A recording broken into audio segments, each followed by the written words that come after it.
The Discovery Stroll and Wagon retails for $179.99 from Radio Flyer. It has good canopy coverage for this price point, but they are on the flimsier side and they don't have complete and total coverage, of course, as you can see here. Now you can see the back here, we'll get some sun coming through that crack right there.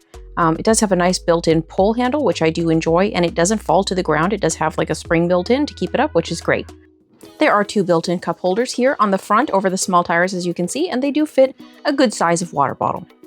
Now, I do not believe there is any way to extend this pull handle. I tried my hardest to figure out if there is a way built in. I couldn't find a darn thing. So for me, on the taller side, this is not a really comfortable pull handle height. If you are like 5'5" or shorter, it will probably be very comfortable. But if you are a taller lady like I am, this pull handle might be a little bit less comfortable than you would hope. You can kind of see what I'm talking about here, how I kind of have to lean back a little bit to get the pull going, and this is without any weight in the wagon itself. I definitely wouldn't want to do this for an extended period of time. A few features here on the back end of the Discovery. You can see that this has an adjustable handlebar, so I move that out of the way to show you the peekaboo window. It is held open by magnets, which is a very nice touch, and the peekaboo window is a little on the small side, but it gives you access to see into your children. The canopy is held on by Velcro on the back, and there is one big pocket here right where the parent that is pushing can put their stuff. Now I'm going to go ahead and show you the recline feature, but notice that these canopies don't always hold on so firmly. That was completely an accident. But there is one seat that does recline on the Discovery. It's over the big back tires, and I'm going to show you the extent of the recline. A lot of times, well, basically all the time, stroller wagons don't have a stroller type recline. It's not as deep or flat. So this is the extent of the recline. It is nice that there is one, especially at this price point. It's very uncommon to have any sort of recline. However, you notice that these adjusting handlebars, this doesn't always work that easily. There's one button that seems to stick on mine, so that may be a common thing, I'm not sure. But as you can see, there are lots of levels of adjustment here for the push, and this is a much longer handlebar than I'm used to. They're normally not quite so extended. There is no peekaboo window on this canopy, however, there is that big old gap there, so you really don't need one. Now, this is a nifty little feature that is pretty unique to the Radio Flyer here, that you undo some Velcro, undo a couple of zippers, and you can actually make this a bench. This is quite a nice feature, especially if you're going to sporting events of some type, and you can have a place for the kids to sit and relax, have a little bit of canopy shade. Quite a nice feature, especially at an under $200 price point.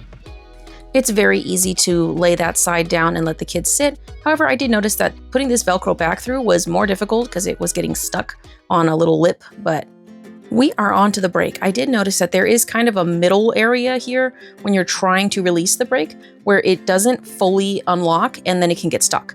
So when you are locking and unlocking this brake, you're going to want to make sure that you fully push it up or down so that it doesn't get stuck in that weird middle ground. Just to give you some information on the tires, this is the big back tire. I'm going to let you see here a little closer. This is about 12 inches. That's a good size back tire, especially for a wagon that is this compact when folded. We are going to go ahead and show you the fold and unfold a little bit later in the video. Now to show you the front tires here, these do measure in at about 8 inches, which again, pretty good size for a wagon that is this compact. Now to show you the inside of the wagon, this is how it adjusts. So it does have a 3 to 5 point harness here, and it can adjust, which is a nice built-in feature. It is a more low-tech option. It's not a no rethread or something like that, but it's very manageable. And especially at this price point, I feel like they did build in some really nice features, very thoughtful features. These buckles and such don't feel as high quality as a more expensive wagon, but that is to be expected. Now back onto the fold, as we had been speaking about, you're going to pull up on this little strap right here, and it's just that easy.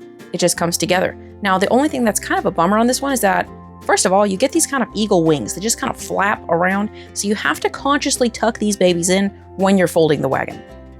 I'll give you a little demo of what that looks like right here, but that just does add a little bit of a step in the folding process. There is also no kind of a strap or anything, an auto lock, manual lock, nothing.